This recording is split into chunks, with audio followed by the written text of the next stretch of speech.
जोगिंदर सिंह उग्राहां दी किसान लीडर दी जोगिंदर सिंह उग्राहां दे वल्लों एक वड्डा बयान दिता गया है। वड्डा बयान जथेबंदियां तो बाकी जथेबंदियां तो वखरा है। 32 किसान जथेबंदियां ने चंडीगढ़ दे विच मीटिंग करके ऐलान कर दिता सी कि कोई भी चोण प्रचार ना करे, नहीं तो फिर बीजेपी की तरह विरोध किया जाएगा, वो किसान विरोधी गिणिया जाएगा।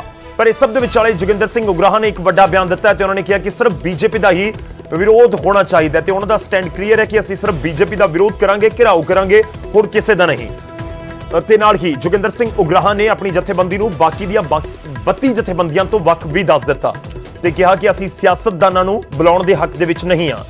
32 जथेबंदियां दा अपना फैसला हो सकदा है, यह भी उग्राहां कहंदे होए नजर आए।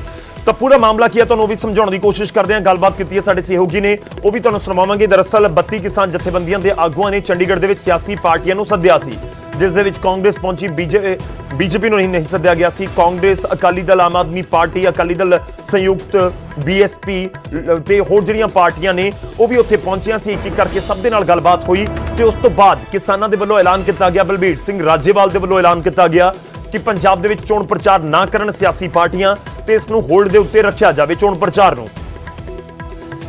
तां हुण जोगिंदर सिंह उग्राहां कह रहे हैं कि नहीं, साडी राय वखरी है, ਅਸੀਂ ਚਾਹੁੰਦੇ ਹਾਂ ਸਿਰਫ बीजेपी का विरोध होवे, बाकी किसी का विरोध नहीं करना। की कुछ कह रहे ने उग्राहां तो नो सुनवाने।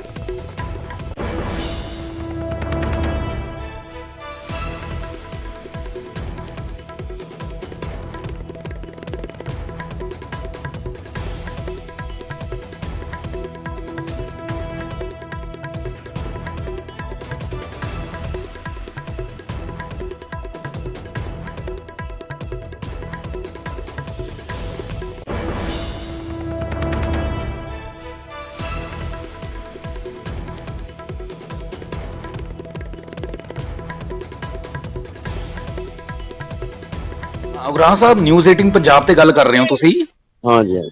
ਉਗਰਾਹਾਂ ਸਾਹਿਬ, ਸਵਾਲ ਇਹ ਹੈ ਕਿ ਜਿਹੜਾ 32 ਕਿਸਾਨ ਜਥੇਬੰਦੀਆਂ ਨੇ ਚੰਡੀਗੜ੍ਹ 'ਚ ਸਿਆਸੀ ਆਗੂਆਂ ਨਾਲ ਮਿਲ ਕੇ ਫੈਸਲਾ ਲਿਆ ਸੀਗਾ, ਤੁਹਾਡਾ ਉਸ ਫੈਸਲੇ ਬਾਰੇ ਕੀ ਵਿਚਾਰ ਹੈ?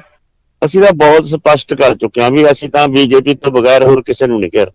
ਤੇ ਤੁਸੀਂ ਉਸ ਫੈਸਲੇ ਨਾਲ ਸਹਿਮਤ ਹੋ?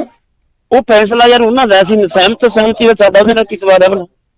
ਅਸੀਂ ਨਾ ਤੇ ਟਿੱਪਣੀ ਕਰਨੀ ਹੈ, ਨਾ ਹਾਂ ਕਰਨੀ, ਨਾ ਕਰਨੀ। ਅਸੀਂ ਕਿਉਂ ਕਹੀਏ ਵੀ ਅਸੀਂ ਸਹਿਮਤ ਨਹੀਂ? ਅਸੀਂ ਆਪਦਾ ਪੱਖ ਰੱਖ ਸਕਦੇ, ਉਹਨਾਂ ਨੂੰ ਆਪਦਾ ਪੱਖ ਰੱਖਣ ਦਾ ਅਧਿਕਾਰ ਹੈ। ਤੇ ਆਪਣਾ ਪੱਖ ਕੀ ਹੈ? ਤੁਸੀਂ ਆਪਣਾ ਪੱਖ ਦੱਸੋ। ਮੈਂ ਦੱਸਿਆ ਨਾ ਵੀ ਬੀਜੇਪੀ ਤੋਂ ਬਗੈਰ ਅਸੀਂ ਕਿਸੇ ਦਾ ਘਰਾਓ ਨਹੀਂ ਕਰ। ਅੱਛਾ, ਤੇ ਤੁਸੀਂ 32 ਜਥੇਬੰਦੀਆਂ ਦੇ ਵੈਸੇ ਨਾਲ ਹੋ ਕਿ ਤੁਹਾਡੀ ਇਹ ਵੱਖਰਾ ਹੈ ਸਟੈਂਡ? ਇਹ ਤਾਂ ਬਹੁਤ ਵਾਰੀ ਹੋ ਗਈ ਯਾਰ ਆਪਣੇ ਭਾਈ, ਅਸੀਂ ਤਾਂ ਉਹਨਾਂ ਨਾਲ ਕਦੇ ਵੀ ਇਕੱਠੇ ਨਹੀਂ ਅਜੇ ਤੱਕ ਮੀਟਿੰਗ ਕੀਤੀ। ਅਸੀਂ ਅੱਡਾ, ਉਹ ਅੱਡ ਨੇ। ਅੱਛਾ, ਇੱਕ ਆਖਰੀ ਸਵਾਲ ਉਗਰਾਹਾਂ ਸਾਹਿਬ, ਤੁਸੀਂ ਜਿਹੜੇ ਸਿਆਸੀ ਪਾਰਟੀਆਂ ਨੂੰ ਬੁਲਾਉਣ ਦੇ ਹੱਕ ਵਿੱਚ ਹੋ? ਨਹੀਂ, ਬਿਲਕੁਲ ਨਹੀਂ। ਠੀਕ ਹੈ ਉਗਰਾਹਾਂ ਸਾਹਿਬ, ਬਹੁਤ ਬਹੁਤ ਧੰਨਵਾਦ।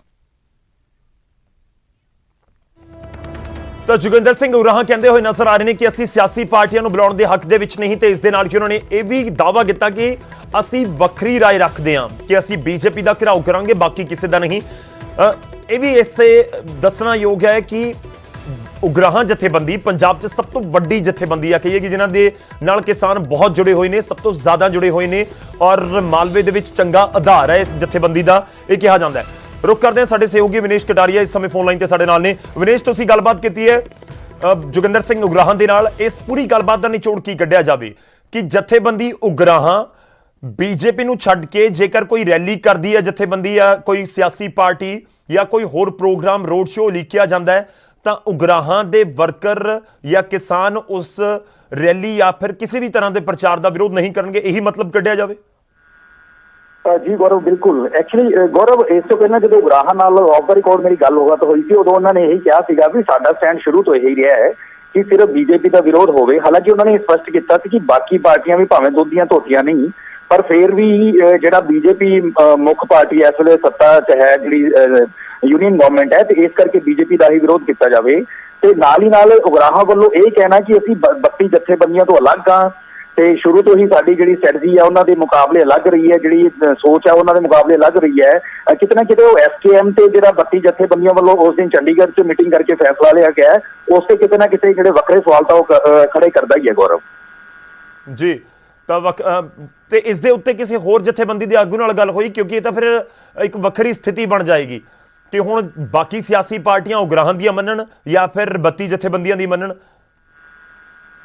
ਗੌਰਵ, ਸਾਡੇ ਵੱਲੋਂ ਲਗਾਤਾਰ ਸੰਪਰਕ ਕੀਤਾ ਜਾ ਰਿਹਾ ਬਾਕੀ ਜਥੇਬੰਦੀਆਂ ਨਾਲ ਇਸ ਸੰਬੰਧੀ ਉਹਨਾਂ ਦੇ ਵਿਚਾਰ ਜਾਣਨ ਦਾ, ਪਰ ਹਜੇ ਤੱਕ ਕਿਸੇ ਵੀ ਜਥੇਬੰਦੀ ਵੱਲੋਂ ਆਪਣੇ ਵਿਚਾਰ ਇਸ ਸੰਬੰਧੀ ਨਹੀਂ ਦਿੱਤੇ ਗਏ, ਕਿਉਂਕਿ ਅੱਜ ਸਿਰਸਾ ਵਿੱਚ ਕਿਸਾਨ ਜਥੇਬੰਦੀਆਂ ਦਾ ਇੱਕ ਮਹਾ ਪੰਚਾਇਤ ਦਾ ਪ੍ਰੋਗਰਾਮ ਵੀ ਹੈ। ਕਾਫੀ ਜਥੇਬੰਦੀਆਂ ਦੇ ਜਿਹੜੇ ਆਗੂ ਹੈ ਉੱਥੇ ਇਸ ਵੇਲੇ ਵਿਅਸਤ ਹੈ ਤੇ ਅਸੀਂ ਕੋਸ਼ਿਸ਼ ਕਰ ਰਹੇ ਹਾਂ ਜਿਵੇਂ ਹੀ ਇਹਨਾਂ ਦਾ ਕੋਈ ਪ੍ਰਤੀਕਰਮ ਆਏਗਾ ਬਾਕੀ ਜਥੇਬੰਦੀਆਂ ਦਾ ਅਸੀਂ ਆਪਦੇ ਦਰਸ਼ਕਾਂ ਤੱਕ ਜ਼ਰੂਰ ਪਹੁੰਚਾਵਾਂਗੇ। ਸ਼ੁਕਰੀਆ, ਧੰਨਵਾਦ ਸਾਡੇ ਨਾਲ ਜੁੜਨ ਦੇ ਲਈ, ਇਸ ਪੂਰੀ ਗੱਲਬਾਤ ਦੇ ਲਈ।